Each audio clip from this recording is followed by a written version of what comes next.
Chers amis, chères âmes amies sur le chemin, le temps que vous traversez demande le même lâcher-prise que le pèlerin. Le tumulte est à vos portes, et si vous ne veillez pas, vous vous laisserez happer par la clameur et la confusion. Or, votre chemin est déjà tracé, même si vous n'en connaissez ni les détails, ni les étapes, ni les rencontres, ni les événements. Lorsque vous choisissez la voie du pèlerin, vous savez où vous allez. Un monde nouveau qui est déjà présent et en gestation dans votre cœur, comme la graine qui s'éveille peu à peu à elle-même. Mais vous avez à cheminer pour vous rencontrer vous-même. Nous sommes tous des pèlerins sur le chemin de la vie. Nous croyons cheminer dans le monde alors que nous cheminons en nous. Le chemin est tout intérieur. C'est l'expérience que fait le pèlerin qui, chaque jour, à chaque pas qu'il fait, se redécouvre lui-même.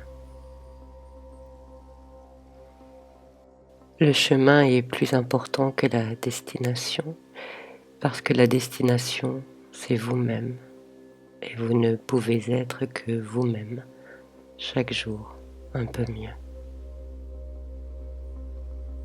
Ne soyez pas pressés d'arriver.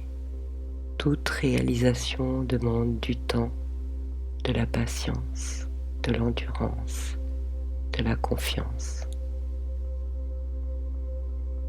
Maintenant, vous avez besoin de ralentir, car le monde autour de vous est devenu fou et vous presse de prendre parti, alors que la confusion monte de partout comme un brouillard qui rend le pas hésitant. Pour ne pas perdre pied, vous avez besoin d'assurer votre progression. Besoin de vous souvenir que vous n'êtes ici que comme des pèlerins en quête d'eux-mêmes et non pas en quête du monde.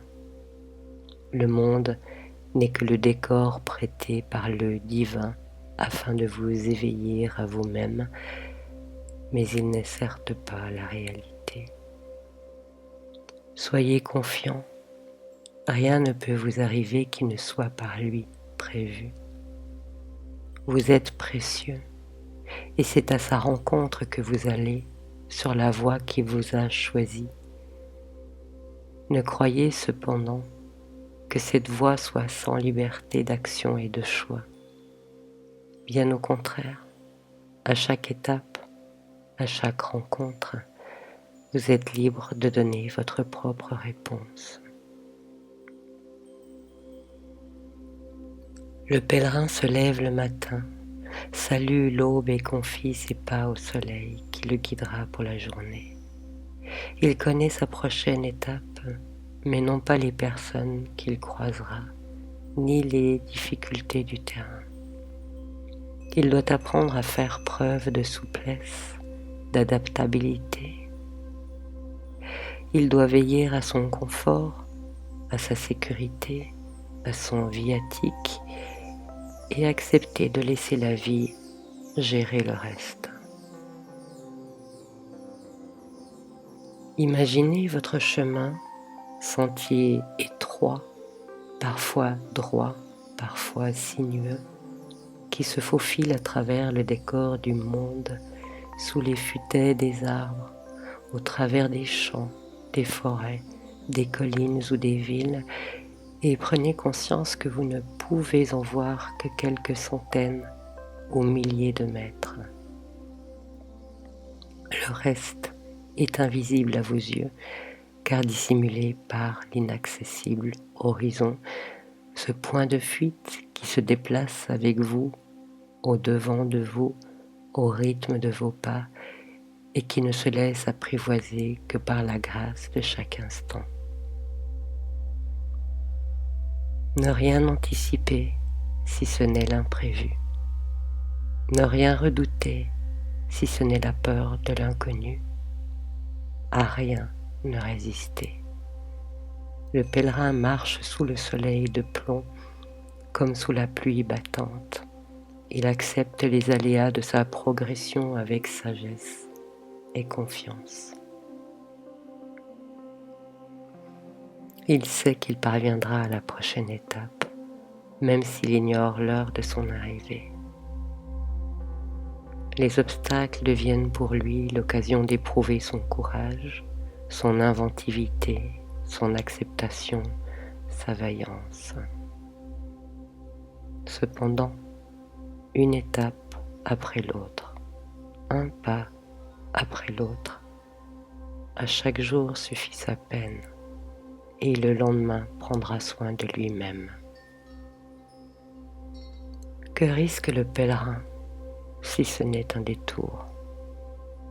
Parfois, au cœur de ces détours, nous découvrons des cadeaux cachés, une prairie en fleurs que nous n'aurions jamais traversée, la compagnie d'un pèlerin improvisé qui chemine un moment avec nous, une invitation à se restaurer avec des inconnus, le plus divin des couchers de soleil, le battement d'ailes d'une chouette, alors que la nuit déjà tombée nous signifie le retard que nous pensons avoir pris, et là, au milieu d'une clairière, la lune qui se lève et inonde de sa lumière argentée un cerisier qui éclot ses fleurs rosées. La vie est bonne et d'une générosité sans borne. Seuls les pèlerins peuvent le comprendre. C'est pourquoi je vous invite à vous faire pèlerin afin de goûter à cette générosité à chaque instant de vos journées, sans vous soucier du moment où vous atteindrez votre but. Lorsque nous goûtons ainsi la vie, heureux sur notre chemin, il peut arriver que nous redoutions d'arriver trop vite à destination, parce que le délice de la route devient plus grand que la joie du but. C'est cela la voie du pèlerin, cette capacité à apprécier le moindre moment de notre progression et la joie de nous voir grandir à chaque pas. La voie est étroite parce qu'elle n'appartient qu'à vous et que nul autre ne peut la fouler à votre place. C'est pourquoi lorsque vous comprenez que tous les événements qui arrivent dans le monde ne sont que des épiphénomènes dont le seul pouvoir est celui de vous distraire, alors vous vous affermissez dans votre voie et vous devenez un authentique pèlerin. Votre sagesse s'élargit et vous comprenez, puisque votre chemin est unique et qu'il n'y a que vous qui puissiez le fouler, et que, de surcroît, vous êtes accompagné par les ailes de la Providence, vous comprenez alors que la seule réponse à donner à ce qui arrive est le sourire de votre amour.